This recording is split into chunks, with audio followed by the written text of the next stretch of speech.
والله يدعو إلى دار السلام ويهدي من يشاء إلى صراط مستقيم. الحمد لله رب العالمين، والصلاة والسلام على أشرف الأنبياء والمرسلين نبينا محمد وآله وصحبه أجمعين، أما بعد. الربع الثاني من الكتاب ربع العادات. عادات عربی میں عادت کی جمع ہے، لیکن عادت کا جو معنی اردو میں استعمال ہوتا ہے اس سے تھوڑا سا مختلف ہے.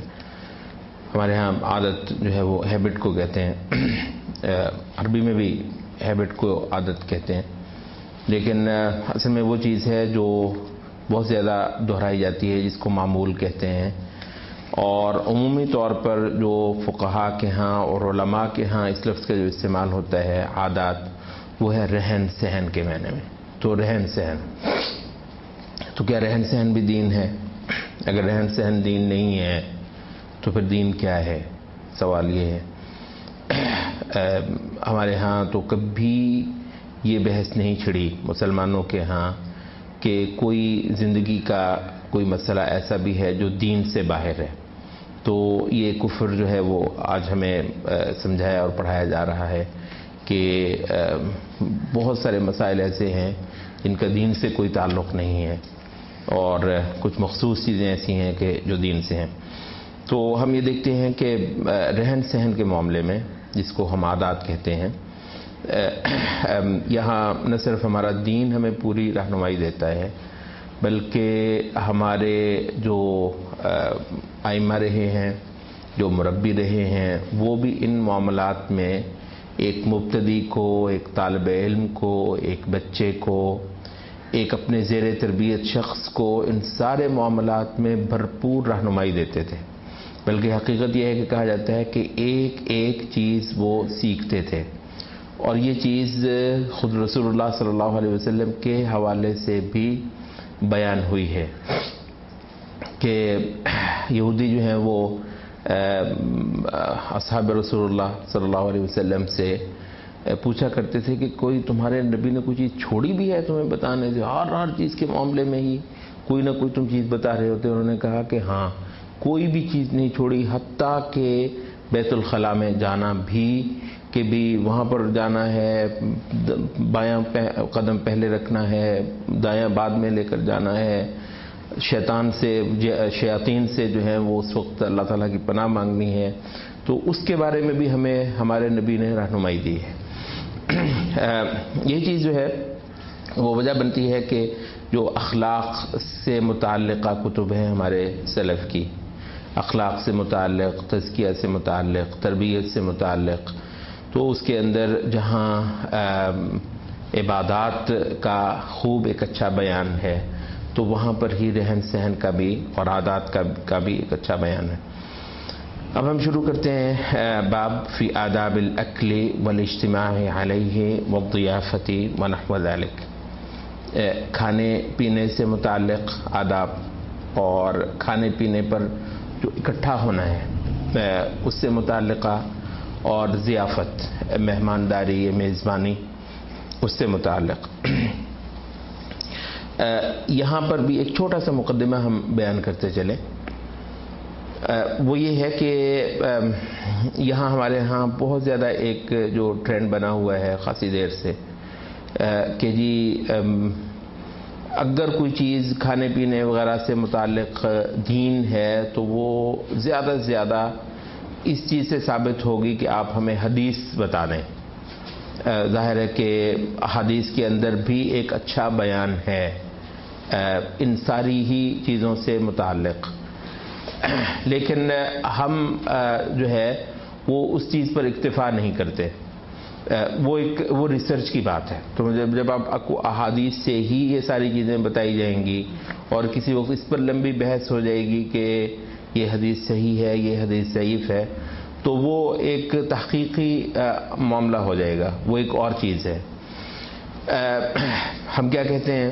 ہم کہتے ہیں کہ رہن سہن سے متعلق رسول اللہ صلی اللہ علیہ وسلم نے جو کچھ پڑھایا اور سکھایا، اور پھر اصحاب رسول اللہ نے جو روش اختیار کی، اور وہ چیزیں جو عام طور پر صحابہ اور پھر ان سے جو پڑھنے والے، تربیت پانے والے وہ لوگ جن اشیاء کو بیان کیا کرتے تھے، اپنے بچوں کو جس کی تلقین کیا کرتے تھے، اپنے مبتدی کو جس کی تاکید کیا کرتے تھے، بعض اوقات اس پر تھوڑی بہت سرزنش بھی کر دیا کرتے تھے، ہم ان ساری ہی چیزوں کو لیتے ہیں، ٹھیک ہے، رہن سہن سے متعلق، کھانے پینے سے متعلق۔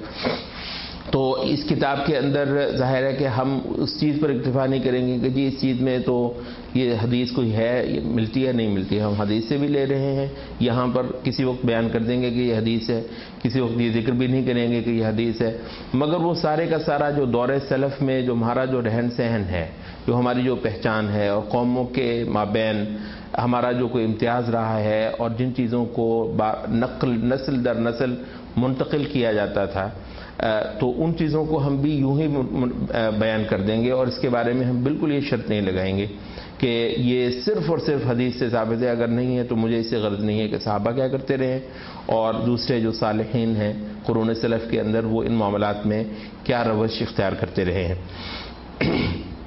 تو کہتے ہیں کہ جو کھانے پینے کے جو آداب ہیں، کچھ کا تعلق کھانے پینے سے پہلے سے متعلق ہے، اور کچھ کا کھانے پینے کے دوران، اور کچھ کا اس کے اختتام پر۔ اچھا، تو اب جو پہلی قسم ہوئی یعنی کھانے سے پہلے، تو ان اشیاء کا تھوڑا سا بیان کیا جاتا ہے۔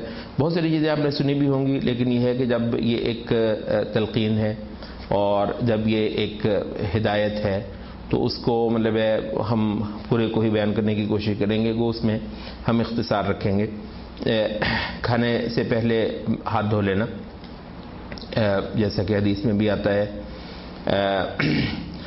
کھانا جو ہے وہ دسترخوان پر لگانا، یہ خاص طور پر اس لیے تھوڑا سا اہم ہے کہ ہمارے ہاں جو رہن سہن پایا گیا ہے پہلے وہ ہندوؤں کے ساتھ پایا گیا ہے۔ میں نے جو عام طور پر پرانے پنجابی یا یہاں کے وہ دیکھا ہے وہ یہی ہے کہ ایک آدمی چارپائی پہ بیٹھا کھا رہا ہے، ایک آدمی وہ پیڑھی پہ بیٹھا کھا رہا ہے، ایک آدمی جو ہے وہ کہیں اس نے میز پر رکھا ہوا ہے آگے تو وہ وہاں پر کھا رہا ہے۔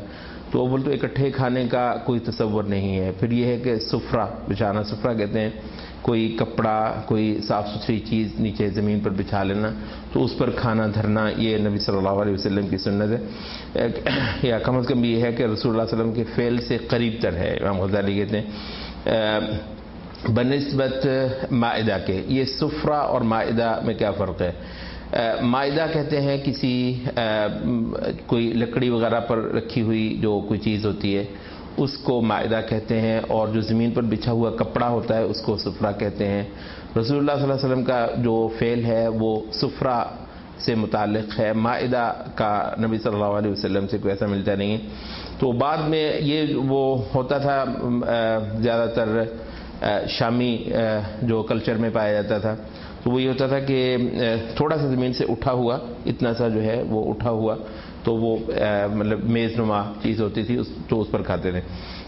تو مطلب ہے کہ صحابہ نے ایسا بھی نہیں کیا کہ کسی علاقے میں گئے ہیں تو ان کے کلچر کو ختم کروانا شروع کیا ہے، کوئی تحریک چلائی ہوئی ہے، مطلب ایسا بھی نہیں ہے، لیکن یہ ہے کہ اپنا جو طرز تھا جزیرہ عرب کا، جو مدینہ کا نبی صلی اللہ علیہ وسلم سے جو معصور تھا، تو اس کو برقرار بھی رکھا، اور بالعموم یہ ہوا کہ جہاں جہاں گئے تو اس کو بھی وہ اپنے ساتھ لے کر گئے۔ تو کچھ چیزیں یہاں پر ایسی بھی آپ دیکھیں گے کہ جس میں ایک چیز کو چھوڑ دینا کوئی ایسا غلط نہیں ہے، یعنی صحابہ نے بھی کوئی ایسا زور نہیں دیا ہے، لوگوں کو چھڑوانے کی کوشش نہیں کی ہے، مگر یہ کہ ان کے مقابلے پر اپنی چیز کو بھی نہیں چھوڑا ہے اور اس کو بھی برقرار رکھا ہے، اور ان کے بعد کی نسلوں نے بھی ان چیزوں کو چلایا ہے۔ تو یہ اسی چیز میں آتا ہے۔ اور کہتے ہیں کہ یہ زمین پر بچھا کر کپڑا کھانا جو ہے رکھنا، یہ تواضع سے بھی قریب تر ہے۔ پھر یہ ہے کہ آدمی دسترخوان پر بیٹھتا ہے تو کہتے ہیں اس کا ایک جو ہے وہ فائدہ یہ ہوتا ہے کہ آپ تھوڑا سا کھانے کے اور زیادہ قریب ہو جاتے ہیں بنسبت مائدہ وغیرہ کے۔ بیٹھنے میں ویسے تو مطلب ہے کہ آپ کسی بھی اچھے تمیز والے طریقے سے کھانے پر بیٹھ لیں. لیکن جو زیادہ تر جو معمول رہا ہے وہ یہ رہا ہے کہ آپ دانی ٹانگ جو ہے وہ کھڑی کر لیتے ہیں اور جو بائیں جو ٹانگ ہے اس کو بچھا لیتے ہیں، اس طرح جس طرح آپ تشہد میں بیٹھتے ہیں، قدم کو اپنے نیچے بچھا کر تو اس کے اوپر بیٹھ جاتے ہیں. یہ تھوڑا سا سمٹنے کا بھی طریقہ ہے اور زیادہ جگہ پیدا کرنے کے لیے یہ نہایت، یہ جو سٹنگ کی پوزیشن ہے یہ نہایت معاون ہے. اور یہاں پر اصل میں جو ہے وہ معاملہ جو ہے آ جاتا ہے اکٹھا کھانے کا. تو اس کے معاملے میں آثار بھی لے کر آتے ہیں. وہ یہ ہے کہ سب سے زیادہ برکت اس کھانے میں پڑتی ہے جس پر زیادہ سے زیادہ ہاتھ پڑے. کیا مطلب ہے؟ یہ مطلب بالعموم یہ جو الگ الگ پلیٹوں میں لینا جو ہے یہ ہمارے دور اول کا دستور نہیں ہے. الگ الگ پلیٹوں میں ہر آدمی لے رہا ہے. تو جس تھال پر زیادہ سے زیادہ ہاتھ پڑتے ہیں، مطلب پاسبلی جو مطلب ہو سکے، اگر مطلب 20 بندے ہیں تو وہ تو ممکن نہیں ہے کہ ایک تھال میں کھا سکیں، الا یہ کہ کچھ آگے ہو جائے کریں کچھ پیچھے ہو جائے کریں. تو مطلب یہ تو تکلف شریعت کے اندر نہیں ہے. تو یہ ہے کہ جتنے سے مناسب کو 2 8 10 بندے جو ہیں، اس سے کم اس سے زیادہ وہ حجم کی بھی بات ہوتی ہے آدمیوں کی. تو جتنے سے لوگ ایک تھال پر بیٹھ سکتے ہوں دائرہ بنا کر، تو میکسیمم بہتر یہی ہے کہ وہ سارے ایک ہی تھال سے کھائیں. پہلے ہی بتا دیا ہے کہ ہاتھ دھونا جو ہے وہ سنت ہے. ہاتھ جب سب لوگوں کے صاف ستھرے ہیں تو پھر کوئی وجہ نہیں ہے کہ پھر لوگ الگ الگ ہی کھائیں. تو عام طور پر یہ جو کلچر ہے وہ یہ کہ اکٹھے کھاتے ہوئے بھی الگ الگ کھا رہے ہوتے ہیں. تو مطلب یہ کوئی ہمارا طریقہ نہیں ہے. تو زیادہ سے زیادہ ہاتھ پڑنا کھانے کے. وہ کہہ رہے ہیں حتیٰ کہ اگر گھر والے بھی ہیں، بیوی بچے بھی ہیں، تو ان کا بھی ساتھ اکٹھا مل کر کھانا یہ بہتر ہے. اس کے بعد کہتے ہیں کہ ایک جو بہت بڑی چیز ہے وہ ہے کھانے سے متعلق نیت. کیا اس چیز میں بھی نیت ہے؟ وہ کہتے ہیں بلا شبہ اس معاملے میں بھی نیت ہے. ہمارے ہاں بھی عقلاء وہ بچوں سے سوال کیا کرتے تھے کہ بھئی خوردن برائے زیستن یا زیستن برائے خوردن، کہ بھی کھانے کے لیے جیتے ہیں یا جینے کے لیے کھاتے ہیں. تو اب سوال یہ ہے کہ کسی مقصد کے لیے کھانا، تو مقصد کیا ہے؟ مقصد یہ ہے کہ میں یہاں اللہ تعالیٰ کی نعمتوں کا شکر کرنا چاہتا ہوں اور میں اللہ تعالیٰ کے دین کی خدمت کرنا چاہتا ہوں، اللہ تعالیٰ کی عبادت کرنے والا ایک نفس ہوں، تو اس لیے کھانا میری ضرورت ہے. تو کہتے ہیں مطلب ان تصورات کو تھوڑا سا مطلب ذہن میں دہرا لینا کھانے کے لیے، تو یہ ایک نیت ہو جاتی ہے. لیکن کہتے ہیں کہ جو بندہ اس مقصد سے کھاتا ہے کہ وہ یہاں دنیا میں کسی مقصد کے لیے ہے، کہتے ہیں وہ اس کا پھر ایک جو ہے وہ پڑتال بھی ہے، جانچ بھی ہے. کیسے پتہ چلے گا کہ یہ کسی مقصد کے لیے کھاتا ہے؟ کہتے ہیں وہ بہت واضح ہے اور بہت آسان ہے. وہ یہ ہے کہ ایسا بندہ جو ہے وہ پیٹ بھر کر نہیں کھائے گا، مقصد کے لیے کھاتا ہے نا. تو کہتے ہیں مطلب ہے کہ صرف مزے کے لیے جو کھاتا ہے وہ تو کھاتا ہی چلا جائے گا. جو بندہ صرف مزے کے لیے نہیں کھاتا بلکہ کسی مقصد کے لیے کھاتا ہے تو وہ پیٹ نہیں بھرے گا. اور اس پر نبی صلی اللہ علیہ وسلم کی حدیث بھی ہے، ما ملأ ابن آدم وعاء شرا من بطنه، کہ ابن آدم نے کوئی برتن ایسا نہیں ہے جس کو ابن آدم نے لبالب بھرا ہوگا جو کہ بدتر ہو اس کے اپنے پیٹ سے.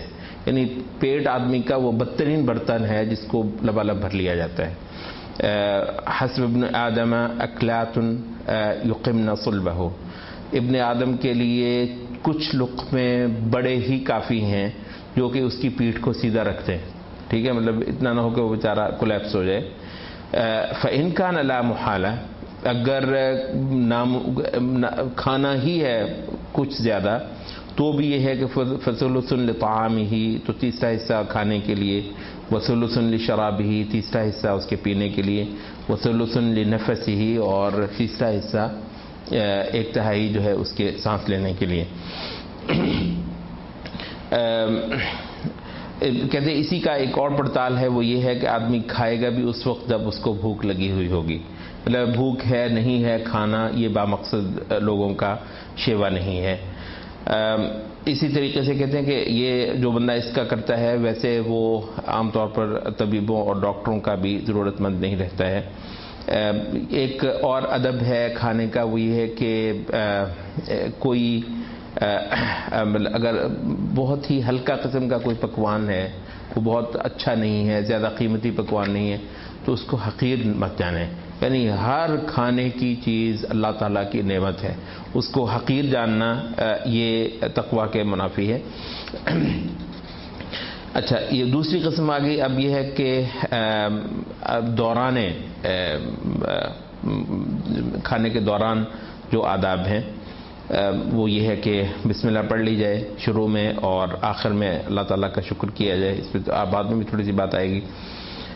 وہ یہ ہے کہ اور مزید یہ ہے کہ دائیں ہاتھ سے کھایا جائے، چھوٹا لقمہ بنایا جائے، چبا کے کھایا جائے. یہ ساری چیزیں بتایا کرتے تھے پرانے لوگ، اپنے بچوں کو اسی طریقے سے سکھایا کرتے تھے. اور وہ یہ ہے کہ جب تک تم نے پہلا لقمہ نگل نہیں لیا ہے اس وقت تک دوسرا لقمہ مت بناتے پھرو، کہ وہ مطلب یہ بھی آداب کے خلاف ہے کہ ایک لقمہ تو بھی چبا رہا ہے اور دوسرا پوری طرح جو ہے نا وہ مٹھی میں اس نے تیار کر کے رکھا ہوا ہے، گویا کسی کوئی حرص ہے. تو مطلب وہ نہیں ہے، کھا لیا ہے تو اس کے بعد دوسرا لقمہ اٹھاؤ.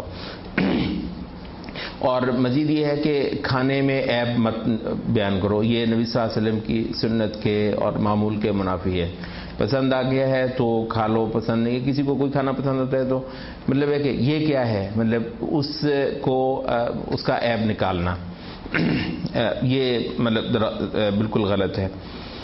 اپنے قریب سے کھانا، یہ بھی نبی صلی اللہ علیہ وسلم کا حکم ہے کہ کل مما یلیک، جو تمہاری طرف ہے وہاں سے کھاؤ، یہ نہیں کہ درمیان سے یا دوسروں کے آگے سے کھاؤ. البتہ کہتے ہیں کہ ایک چیز میں یہ بات پھر پیش نظر نہیں رکھی جاتی، وہ یہ ہے کہ اگر کھانا متنوع ہے، ٹھیک ہے، کھانا اگر متنوع ہے تو پھر یہ ضروری نہیں ہے کہ آپ صرف اپنے آگے سے کھائیں. مثلا آپ کے آگے سلاد ہی دھرا ہے مثلا، تو اب یہ تو نہیں ہے کہ جب تک سلاد آپ کا جو ہے وہ ختم نہیں ہوتا تو آپ آگے سے مطلب کچھ چیزیں نہیں اٹھائیں گے. یہ مطلب پھل ہے، یہاں یہ پھل پڑا ہے، ادھر وہ پھل پڑا ہے، تو اس میں کوئی حرج کی بات نہیں ہے کہ آپ ہاتھ بڑھا کر مطلب آگے سے بھی لے لیں. لیکن جہاں کھانا سارا ایک سا ہے تو وہاں یہ درست نہیں ہے کہ آپ اپنی طرف سے کھانا چھوڑ کر جو ہے کسی اور کی طرف سے کھانا شروع کریں اور کھانے میں ہر طرف ہاتھ مارتے پھریں. نبی صلی اللہ علیہ وسلم کا دستور معمول یہی رہا ہے کہ آپ 3 انگلیوں سے کھاتے تھے، اور یہ ہے کہ اگر کہیں لقمہ گر جائے تو اس کو اٹھا لیتے تھے کہ یہ نہیں کہ یہ تو گر گیا ہے تو چلے مطلب چھوڑیں، یہ تو کوڑے میں جائے گا. کھانے کو کوڑے میں پھینکنا یہ بہت بڑی زیادتی ہے. کھانے میں پھونک مارنا مکروہ ہے، نہایت معیوب ہے. اس کے علاوہ نبی صلی اللہ علیہ وسلم کی تعلیم ہے کہ ایک کھجور اور اس کی گٹھلی کو ایک ہی پلیٹ میں اکٹھا نہ کیا جائے. امام غزالی کہتے ہیں کہ یہی حکم ہر چیز کا ہے جس میں کوئی پھل یا کوئی ایسی چیز جس میں سے کچھ کھائی جاتی ہے تو کچھ پھینکی جاتی ہے.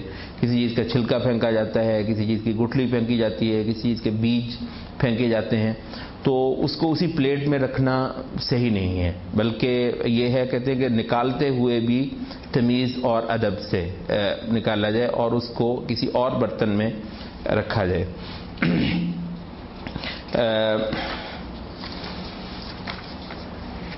پینے کے لیے جو ہے وہ کہتے ہیں کہ جو حضرت علی کا ایک قول لے کر آتے ہیں کہ پانی کو جو ہے وہ جس طرح ہوتے نا گھونٹ بھرنا اس طریقے سے پیا جائے، نہ کہ جسے انڈیلنا ہوتا ہے. آپ نے دیکھا ہوگا بعض جو ہے وہ یوں لگایا اور الٹ گئے، مطلب ہے تو وہ انڈیلنے کا جو ہے وہ کہتے ہیں کہ یہ معیوب سمجھا گیا ہے. بلکہ جس طرح پیا جاتا ہے گھونٹ بھر بھر کے تو اور 3 گھونٹوں میں یا 3 سانسوں میں پانی کا جو جتنا بھی آپ نے پینا ہے وہ پیا جائے.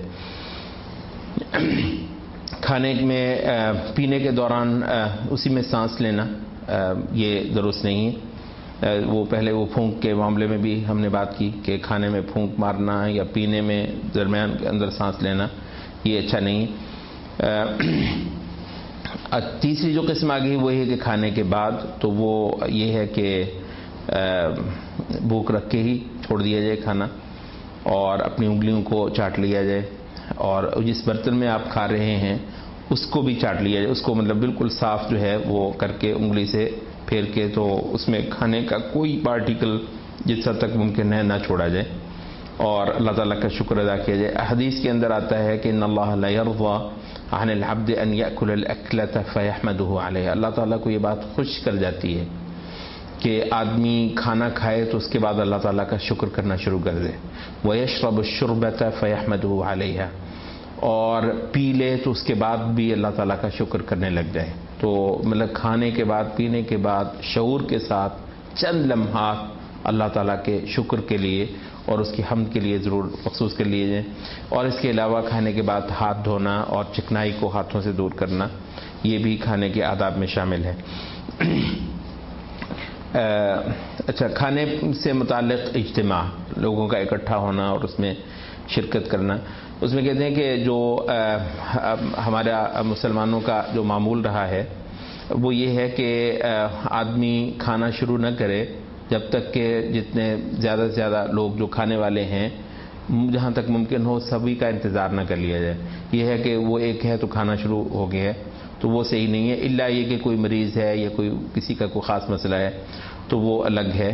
اور یہ بھی تھا کہ دستور یہ رہا ہے کہ اگر کوئی بڑا ہے تو وہ شروع کرے کھانا، باقی لوگ جو ہیں اس کے شروع کرنے کے بعد شروع کریں اور رکے رہیں، اور جو بڑا ہے تو اس کو چاہیے کہ وہ بھی مطلب اس کا آغاز کرنے میں توجہ رکھے تاکہ یہ جو دستور ہے یہ برقرار رہے کہ کھانا جو ہے اسی نے شروع کیا ہے تو اس کے بعد لوگوں نے کھانا شروع کیا ہے۔ کھانے پر خاموش رہنا، ہمارے ہاں بھی کئی سارے لوگ کہتے ہیں جی کھانے کے وقت بولا نہیں کریں۔ آپ کو پتہ ہے یہ اہل کتاب کے ہاں یہ پایا جاتا تھا، مسلمان جو ہیں وہ ان کی مخالفت کرتے تھے، کھانے کے دوران دسترخوان پر گفتگو کرنا یہ سنت ہے، مطلب یہ اہل کتاب کی مخالفت ہے۔ تو کہتے ہیں کوئی بھی اچھا موضوع، کوئی گپ شپ جو ہے کھانے کے دوران یہ کرنی چاہیے، یہ صالحین کا شیوا رہا ہے، اور بالکل خاموش ہو کر کھانا کھانا یہ کوئی نیکی نہیں ہے اور دین نہیں ہے۔ کھانے کے دوران اپنے ساتھ کھانے والے کے لیے ایثار کرنا، اس کو کچھ اچھی چیز پیش کر دینا، اور ہر چیز پر جو ہے وہ خود ہی جو ہے وہ صفائی نہ کرتے چلے جانا، یہ بھی کھانے کے آداب میں ہے۔ اچھا، اسی طریقے سے کہتے ہیں کہ جہاں یہ ہے کہ آدمی ایثار کرے وہاں یہ بھی اچھا نہیں ہے کہ آدمی اتنا زیادہ کھانے میں تکلف کرے، وہ بار بار کہہ رہا ہے کھاؤ یار، تو وہ کہنے سے تھوڑا سا پھر لے لیتا ہے، پھر کہہ رہا ہے، تو مطلب یہ نہیں، تو بے تکلفی جو ہے مسلمانوں کی یہ نہایت ضروری ہے۔ کوئی وہ جو ہے نا وہ تنگ دلی سی نہ کھانے والا محسوس کروائے اور نہ کھلانے والا۔ کھانے کے دوران لوگوں پر دیکھنا کہ کیسے کھا رہے ہیں یہ بھی نہایت معیوب ہے، اور اس پر بھی سرزنش کی جاتی تھی۔ اسی طریقے سے کھانے کے دوران جب اکٹھے کھا رہے ہیں تو کوئی ایسی حرکت کرنا جس سے کراہت آ جائے ساتھ والوں کو، یہ نہایت معیوب ہے، اس کا بہت زیادہ خیال رکھا جاتا ہے۔ کھانے میں ہاتھ جھاڑ دینا، بعض اوقات شوربے یا کوئی اور ہوتا ہے تو وہ کھاتے ہوئے اسی کے اندر جو ہے وہ جھاڑ رہے ہوتے ہیں انگلیوں کو، یا اسی طریقے سے گٹھلی وغیرہ نکالتے ہوئے یا ہڈی وغیرہ پھینکتے ہوئے، مطلب ایسی حرکت ہوتی ہے جس سے ساتھ والے کو کراہت ہو جاتی ہے۔ حتیٰ کہ کہتے ہیں کہ یہ تک نہیں ہونا چاہیے کہ اکٹھے کھاتے ہوئے آدمی سر کو زیادہ جو ہے وہ آگے کر لے زیادہ قریب ہونے کے لیے، تو یہ بھی معیوب ہے۔ تو جب وہ کوئی چیز نکال کر پھینکی جائے تو اس وقت بھی کوشش یہ کی جائے، آدمی کو چھینک آ گئی ہے یا کوئی اور اس طرح کا ہو گیا تو اس وقت بھی اس کے لیے یہ ضروری ہے کہ وہ اپنا رخ جو ہے وہ پھیر لے تو پھر چھینک لے، سبھی کے سامنے جو ہے وہ یہ کام نہ کرے۔ اس کے علاوہ کہتے ہیں کہ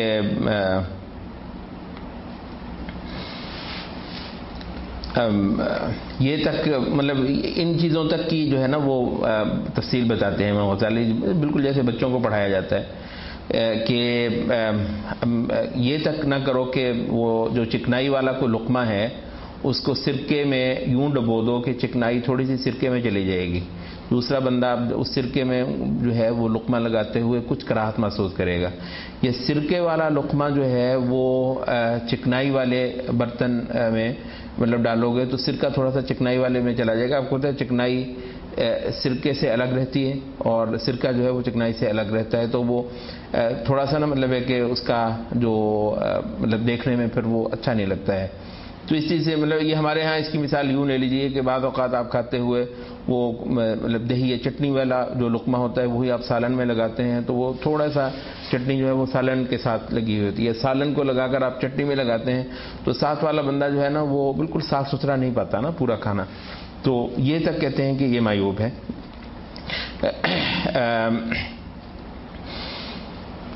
اچھا, اسی طریقے سے کھانے میں جو اکٹھے کھانے میں وہ کہتے ہیں کہ اور ضیافت سے متعلق ایک دوسرے کو کھانا کھلانا یہ نہایت اچھا ہے, ثواب بھی ہے, اور مسلمانوں کا یہ جو کھلا دل ہے یہ مسلمانوں کا دستور بھی ہے. اس کا اندازہ جو ہے وہ ہمیں حقیقت ہے کہ یہ جو یورپی معاشرے ہیں وہاں پر رہتے ان کو بڑا ہی تعجب ہوتا ہے. امریکنز ٹھیک ٹھاک امریکنز کو بھی نا جب اس کو کہتے ہیں چلے تمہیں کھانا کھلائے, اس کو یقین نہیں آتا کہ بھئی مطلب یہ مجھے کھانا کھلانے جا رہا ہے. یقین مانتا ہے اس کا کوئی کسی کے لیے خرچ نہیں کرتا ہے نا, مطلب ہر بندہ اپنا اپنا کرتا ہے. تو اچھا خاصا بعض اوقات وہ اس کو یہ بھی شک ہوتی ہے کہ ہو سکتا ہے آخر میں پیسے لیں مجھ سے یہ, تو مطلب اس کو یہ یقین نہیں ہے کہ بھئی ویسے مطلب ہے کہ کھانا جو ہے وہ کھلایا جا رہا ہے. تو کھلے دل سے یہ حضرت علی رضی اللہ عنہ کا ایک قول بھی لے کر آئے ہیں کہ کہتے ہیں کہ ایک سا جو ہے ایک سا یہ 2.5-3 کلو کے قریب مطلب ہوتا ہے. کہتے ہیں کہ اتنا سا کھانا میں اپنے دوستوں کو کھلاؤں تو یہ مجھے کہیں زیادہ عزیز ہے کہ میں غلام کو آزاد کروں. مطلب ہے وہ جو دوست بھائی ساتھی جو ہیں وہ ایک مجلس لگ جاتی ہے, ان میں پیار محبت بڑھ جاتا ہے. تو کھانا جو ہے وہ کھلانا یہ مسلمانوں کا شیوا رہا ہے دوستوں ساتھیوں بھائیوں کو. اس کے علاوہ بھی سلف سے بعض وہ لے کر آتے ہیں محدثین فقہا جس طرح آپس میں ایک دوسرے کو بے تکلفی سے کھانے کھلایا کرتے تھے, دعوتیں اچھا میٹھا پکا پکا کر جو ہے لوگوں کو بلایا کرتے تھے, ان کی مجلسیں اس پر جمتی تھیں.